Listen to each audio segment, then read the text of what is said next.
Supply chain is simply known as the invisible power which can make you from rags to riches. Okay, Yeah. okay. That's very fascinating. Maybe Yeah. I would be changing my business study to something else.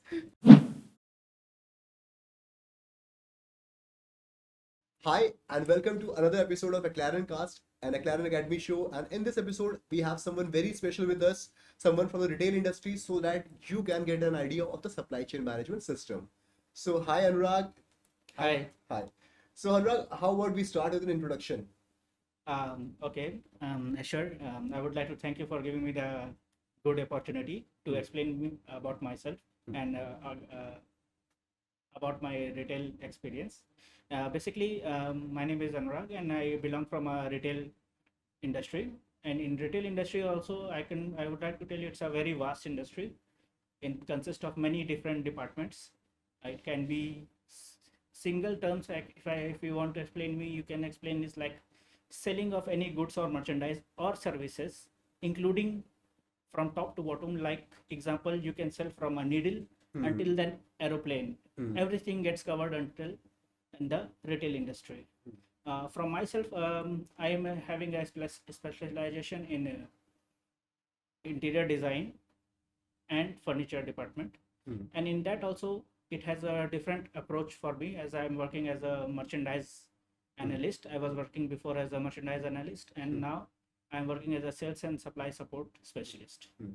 तो basically हम जितने भी communities अपनी life में use करते हैं all the communities that we make use in our daily life is entirely based on supply chain management Yes. System basically हम चाहे वो इन डोमेस्टिक प्रोडक्शन हो चाहे वो फॉरेन प्रोडक्शन हो तो सप्लाई चेन मैनेजमेंट के बारे में तो हम बाद में जाएंगे बट फिलहाल हम ये जानना चाहते हैं कि जैसे कि आपकी करंट पोजीशन क्या है आप अभी आपका कैसे आप कहाँ काम कर रहे हैं ताकि हमारे दर्शक जान पाए आपके बारे में और हाँ, जैसे मैंने बताया, मैं ऑलरेडी रिटेल इंडस्ट्री से पिछले 7+ years से जुड़ा हुआ हूँ.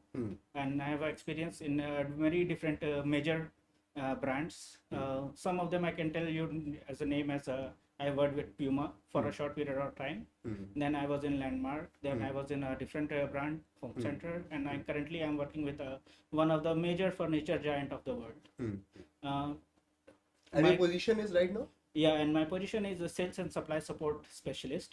okay In simple terms, I mean, if you want to explain to a common person in a layman language, you can say it's like a demand and supply analyst. Basically, you have to think about what is your demand, what can be the future potential of a certain kind of product, and how you will manage the supply of that item so that it can cater you in the right time at the right place. It should be available for customer. Okay.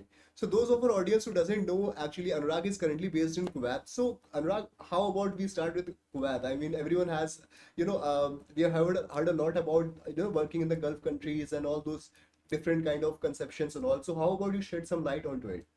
Yeah, working in Kuwait was quite a challenging when I went in my first years, but not now because I am already familiar with the local people. I'm having friends over there. I'm having a culture. So Kuwait is not any isolated country. Kuwait is the part of a Middle East, and it's also a part of a GCC. GCC means it consists of 6 countries. You can Google it. And in Kuwait, we have a many different kind of nationalities available. So you have a very vast opportunity to explore yourself. You can explore your diverse community. You can elaborate your culture to them, and you can learn many more cultures. You can actually examine, or you can actually observe what is the other culture which is going on, what is the other people, how they celebrate their the festivals, how is the local festival celebrated. Basically, Kuwait is Arabic country, and it is ruled by monarchy. So we have kings and prince system going on over there. Then also it is the only country which has government elections having going on.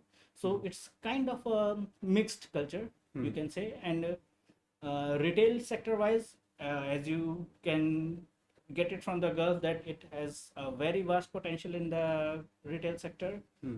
Basically because the people over there, most of the local people, we call it as we refer them as a Kuwaiti. The national people of Kuwait. They are known as Kuwaiti people. So they have a very vast dispensable income over there. So all the major brands, all the luxury brands, all the major furniture giants, all the interior decor brands, all the luxury cars, all the luxury houses, apartments, building, you name it, everything is available under one roof over So there. why is it that every company is rushing towards Kuwait? I mean, do they have zero business taxes, or what is the main reason Yeah, that businesses run yes, there? I will explain that also. Basically, Kuwait is having a zero income tax policy, zero sales tax policy, zero Okay. import tax policy, and zero export tax policy. Okay, okay. So, and ease of doing business is quite reasonable. I mean, it is few challenges are there, but not as many different developing countries have. It is a semi-developed country. It is still in its very initial stages. I mean, they have got the oil boom right in 1956. Before that, it was just a fisherman colony. So you can say that they are quite having a high disposable income, and they like to spend in traveling. They like to expand in experiencing other cultures, experiencing the retail, experiencing the luxury lifestyle as per their suit of the life. So when it comes to living in India and living in Kuwait, what are the cultural differences that you have observed over there? Yeah, right from the beginning, I was in India. So we all know our near and dear ones, and we know India, we know our culture, we know our people, we know everything like festivals and everything, etc. Once you go out of the India, the perspectives will change. It is not just for Kuwait, it can be for any other country. Wherever you go, you will find some very different people, very different culture, very different languages. For Kuwait, I can say it's a Arabic country. The local language is Arabic. The religion is, majority of the religion is Islam. So most of their culture, their festivals, their foods, everything is influenced as per the Arabic culture. And the same is for all the GCC countries. Okay. So living so long in Kuwait, you must have, come across different languages. So do you know Arabic language? Can you speak? Yeah, and when I How went, about, some lines, so that I can understand how Arabic is said and all. see, Arabic is not very far from the Hindi language. Because I was a native Hindi speaker in India, so I can relate with the Arabic language quite normally in comparison to the people who are English or other language speakers. Because Kuwait is not very far from India, it has taken many different words in Arabic, and vice versa is also there.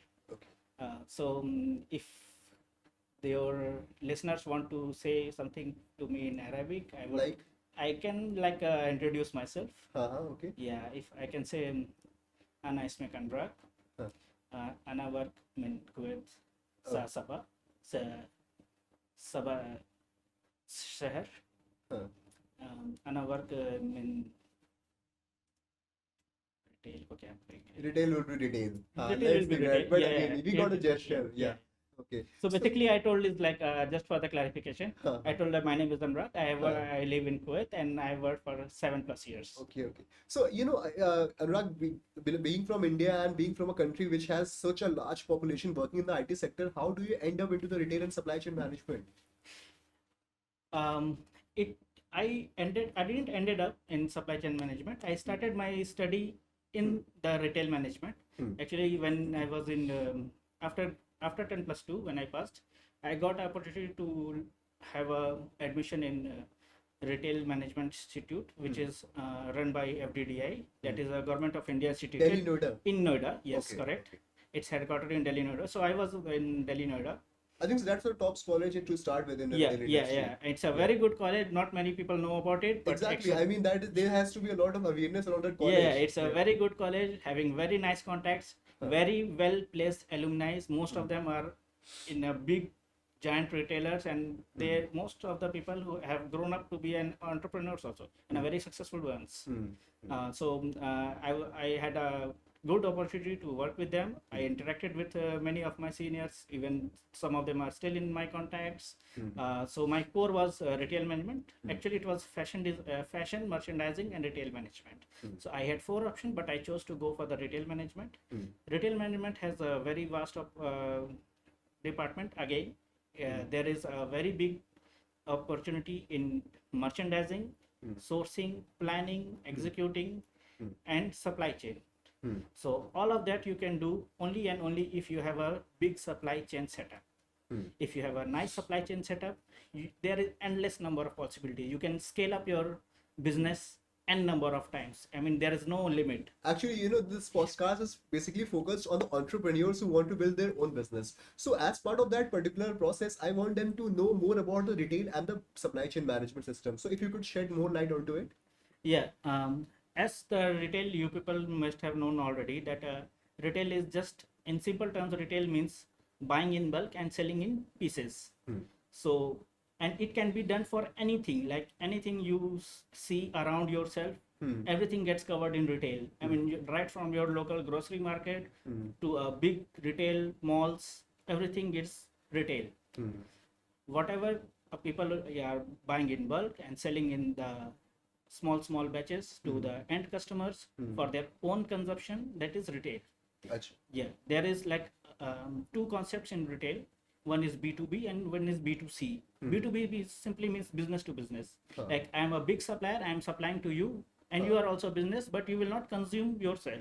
You will disperse your Offerings to different consumers or businesses, you will right? pass the products to different people, and you will get the required margin or cut. Yeah. That is B2B. And there is B2C. Like, I'm a retailer, I'm a shopkeeper, I will just buy it from the bulk and put it to the customers. For example, consumables like soap, dishwasher, things like that, it gets consumed. That is all a part of retail. So for doing a smooth operation, you need a strong supply chain setup. Correct. Without supply chain setup, you can't go. Suppose a time comes when you are very nice, having a very nice business model. Your business is running very nicely, thanks to the God. And a time comes when pandemic hits.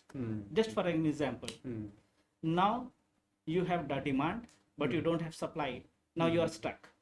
Correct. There comes the role of the supply chain. Supply chain is simply known as the invisible power which can make you from rags to riches. Okay. Yeah. That's very fascinating. Maybe I would be changing my business story to something else, but let's stick to this business for now. So what would you say? What are the challenges when it comes to the supply chain management and all those things? Like, for example, I have also heard that the Somalian pirates are actually, they are very much, into like ships, and then they catch the ships and all those things. Yes. So that is also a part of the supply chain management challenge, right? Because that would be like transportation would come into. Yeah, there are many challenges. I mean, whatever you can imagine as a hindrance in your process, that is challenge. And it applies to the supply chain management also. Basically, before going to supply chain management, like how to manage, I would like to explain what is a supply chain. Absolutely, please. Okay, so supply chain means you have a product you want to sell, then how you will get that product.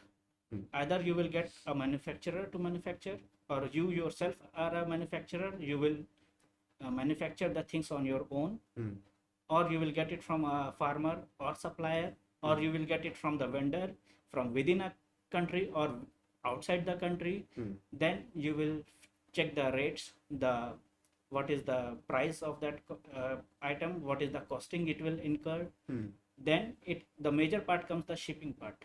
How does it comes to you, how much price it will cost you, what is the time it will take, because price, cost and time, these are the very big factors in the supply chain management. If the price is not good, the other two are good, it is of no use to you.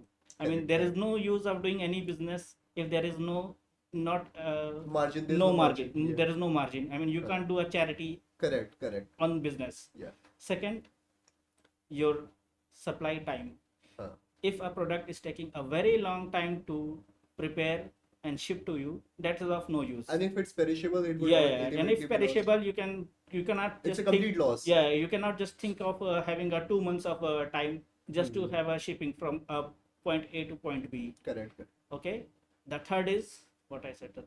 The price, cost, time. Price.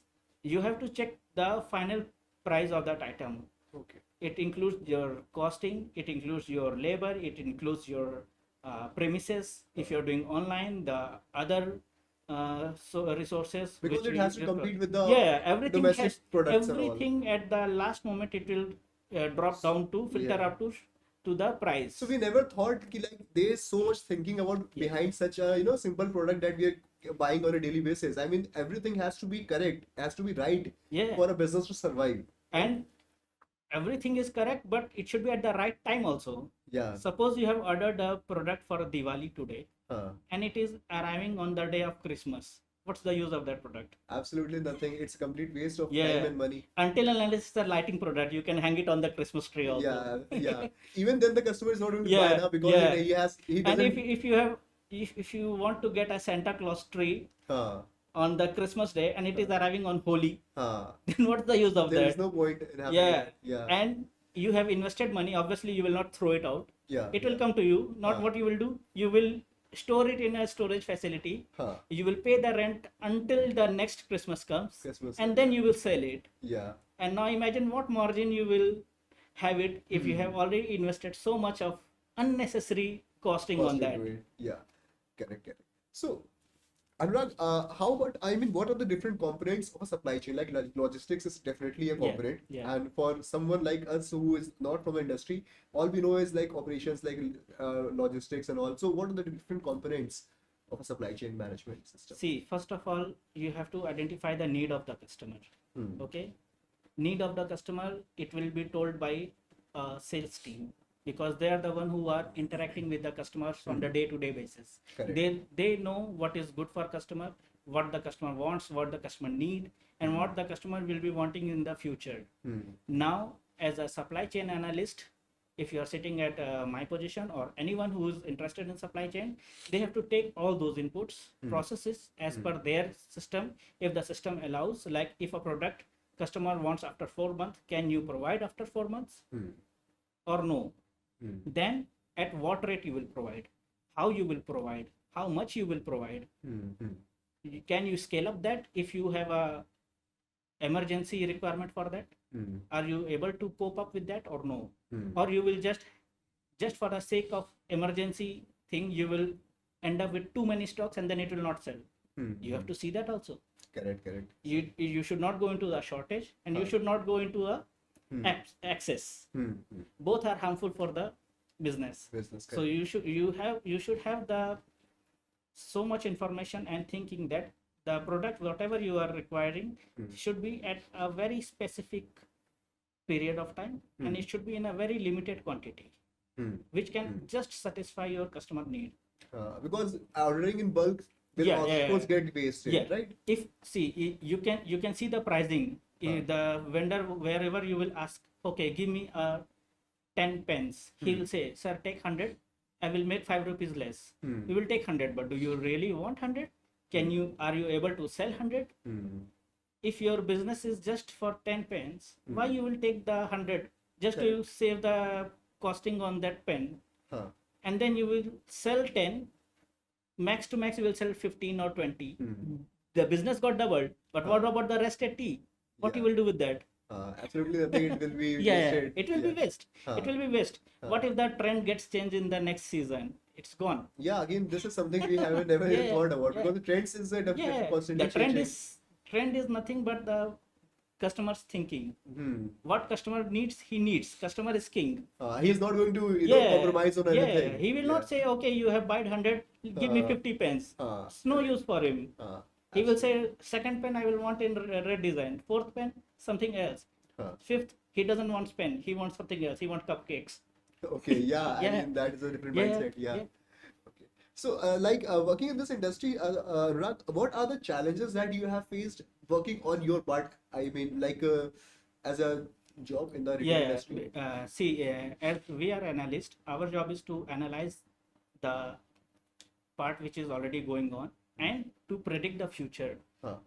Again, predicting the future is something which can only come once you are well versed about the business and well versed about the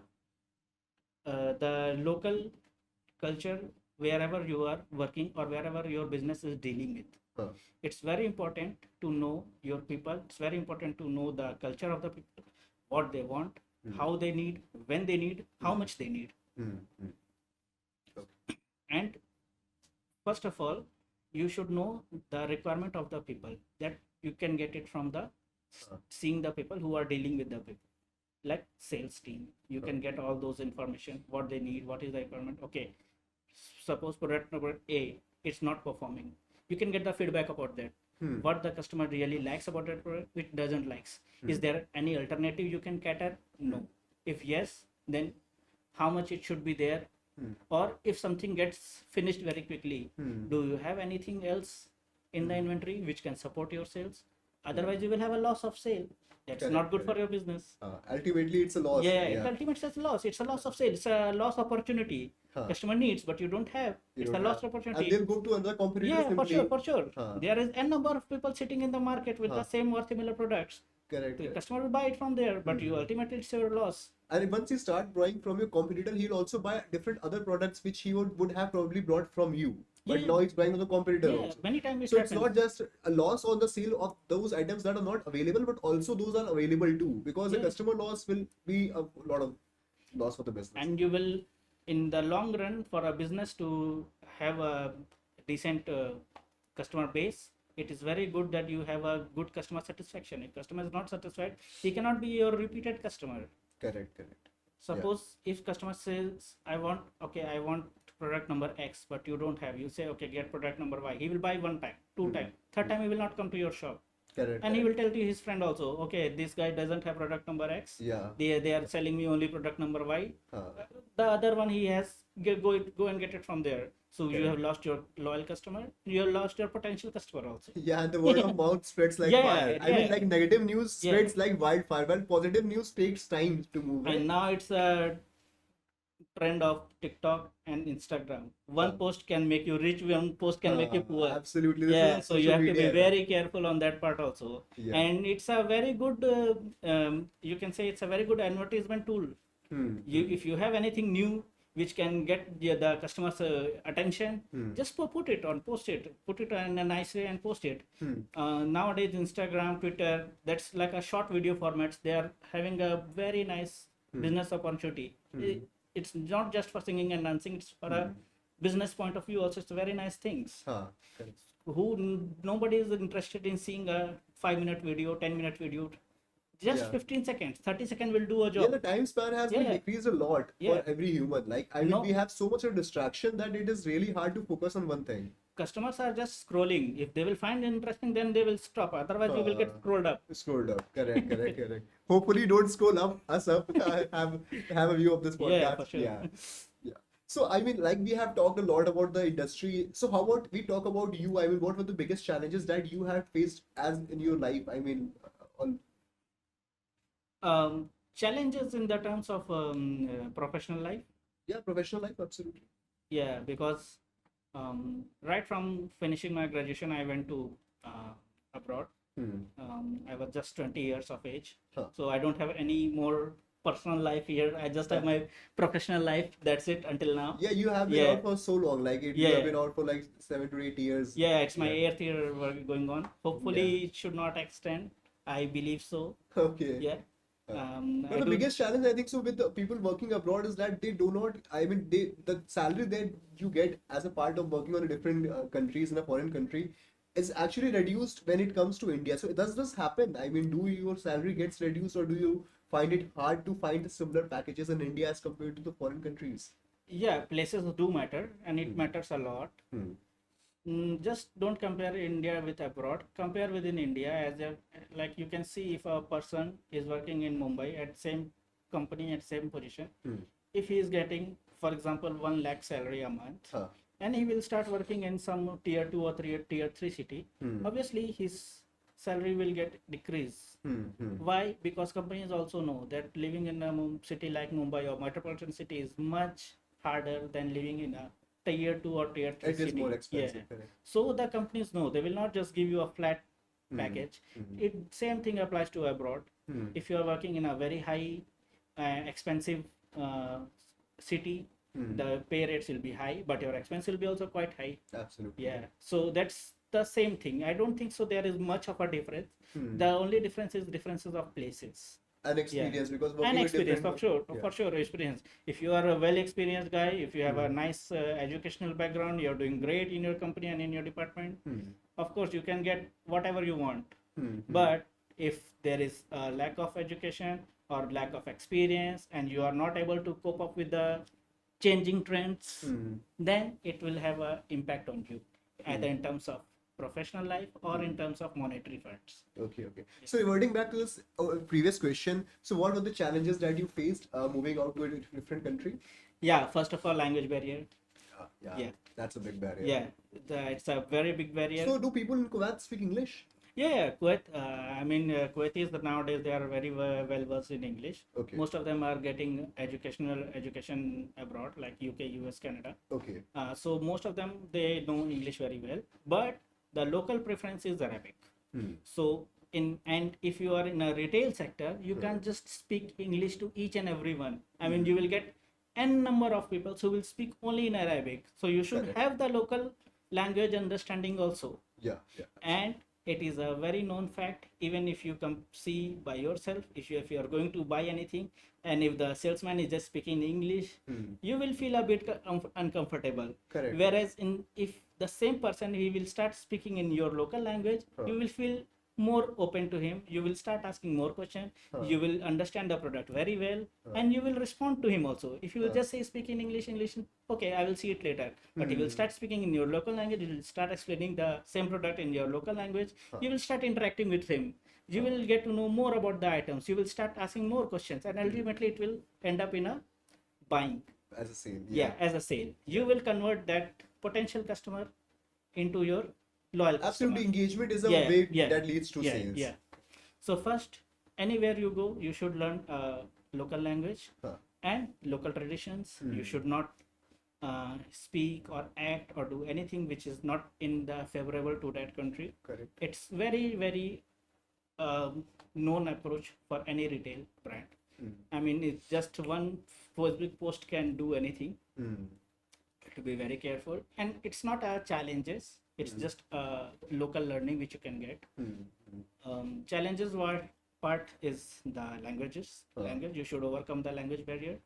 Third, you should know what the customer need is. Suppose you are dealing with a different mindset of customer, you should know how to deal with that customer. And it's not a very difficult part to deal with customers which are having a different mentality. If you're not able to cope up with that customer, okay, just say sorry sir, I don't know anything about your requirement, and you can hand over it to your senior. Later on you will just learn it, and you will be able to solve it by your own. Okay. Yeah, so like this, I mean, no need to fear, no need to start thinking, oh, I'm not able to do this, I'm not able to how to cope up. No, don't take any tension. You will lose your confidence, and you will lose your potential also. Correct, correct. That's Just- a very valuable yeah. advice to our audience. That another challenge is in the retail sector, if you can say, like the occurrence of pandemics. If anything similar to this comes, now we are well prepared, but think about the 1 to 2 year before, when everything got shut down, there was nothing left, there was no movement of goods, no shipping. Until now we are having challenges of that. Still we have a repercussions based upon the supply chain. We have a shortage of shipments, we have shortage of ships, we have shortage of container. The ports are still shut down, we have a labor shortage, the manufacturers have already shut down, so most of them have got bankrupt or something else has happened. The laborers have moved to the rural areas. So we have still we are learning, and now there will be some or other kind of war or any situation, so you have to be prepared for that also. I mean, anything can happen in a day or two, so you have to be prepared for that one. Yeah, I mean, like everyone says that this isn't the first pandemic and it's not going to be the last. Yeah. There are going to be many different occurrences or different pandemics, and we have to be prepared for that. So when it comes to COVID, how can you describe the COVID scenario when you were working during that as supply chain management system? Yeah, like COVID, it halted all our movement of the goods. Hmm. All our processes were shut down. Huh. I mean, the movement of goods were shut down. Services we were still able to provide because we had that much inventory that we survived the whole 2020 and 2021. The real problem started, we entered the 2021 when our existing inventory got used up, Huh. and we were not able to make our fulfillment based upon our customer needs, because after 2021, once the lockdown opened, Huh. everyone rushed to the shops. Hmm. Whatever they got, they buy, because buying power was there, but they were not able to buy. And shopping, buying things are one of the biggest pleasures you can get in the market. Correct. It's like your biggest Yeah. materialistic pressures. you Yeah, can get, it's a very, very nice feeling when you buy something, when you own something, Huh. and even more nice if it's a brand new product. Hmm. Hmm. Correct. Yeah. So many people wanted to get their whole house furniture changed, furnishing changed, interiors changed, curtains changed, clothes changed, everything new, cars. So the existing backlog items we were able to run it out, but the new items we are facing challenges. Now I can see there is already things are getting more into a realistic tone. The demand has also come down a little bit. Our supply has got increased, drastically increased, but still there are challenges like the shipment is not able to receive on a certain time. Manufacturer is not able to produce. Manufacturer has changed its business. Anything can happen in a retail and share supply chain. So you have to make sure, and you can't make sure each and everything also. Of course, there will be some kind of gaps. So you have to cope up with that. It's just a part of life. Yeah, absolutely. Nothing Yeah. can be 100% Yeah, efficient. for sure. Okay. So, I mean, like we have covered everything from the very basic to the very advanced level. So, Anurag, how about, what is the message that you want to give to our audience who are basically entrepreneurs and you want to start their own business in the supply chain management system? Yeah, you can, from my point of view, I can suggest start with the small quantities. Suppose you are selling it, you are a supplier online like Amazon, Flipkart, anything like that. Start with the very small quantities, 5 piece, 10 piece. If you are start to get the feedback, go more. Like you choose a right vendor who can supply you right quantities at right price and at right place and right time. Place is also matters. Yeah. If you bring it to your house and then ship it to Amazon, you will have your own additional cost. Correct, Get a correct. supplier who can just supply to the Amazon warehouse. You can get your cost cutting. That's a very good point. Yeah. I mean, yeah, this is something that we never really thought about. Yeah. Yeah. So these small steps can make you successful in life. Don't fear anything. Anything can happen, but you can't. It's not in your hand. If it is in your hand, make a backup. But if something is not in your hand, leave it on God. Everything will get solved with the passing time. So guys, this is the very big value that you can get here. Start small. First of all, make a profit. Create a system, and then if you have a profitable system that you can expand, you can ramp up, then you can eventually go big. But start small so that your losses are less and you can, overcome those losses better. Yeah, and you will test the waters. Yeah, absolutely. Yeah, you will test the water. You will know is the field is appropriate for you or not. Are you able to cope up with that much or not? If you will start on a very large scale, of course you can get in a bulk from any other country who manufactures in the bulk, and you can get it to your warehouse. But what next? Your ultimate goal is to sell. If it is not selling, what's the use of that bulk item? And the risk also gets big now with Yeah, the huge yeah, item. yeah. The risk is gets involved. There is a risk of theft. There is risk of perishable item. There is the risk of something got cut down, screwed up, chewed up. Anything can happen. Correct. So, Anurag, that was a very insightful podcast that we have. Thank you so Thank much you. for coming, taking all the time for the podcast. And guys, anyone who wants to start their own entrepreneurial career, check out the Claron Academy. You can buy different courses and get started into building your own business. That's all for this podcast. Thank you so much and see you in the next one. Thank you. Okay, thank you.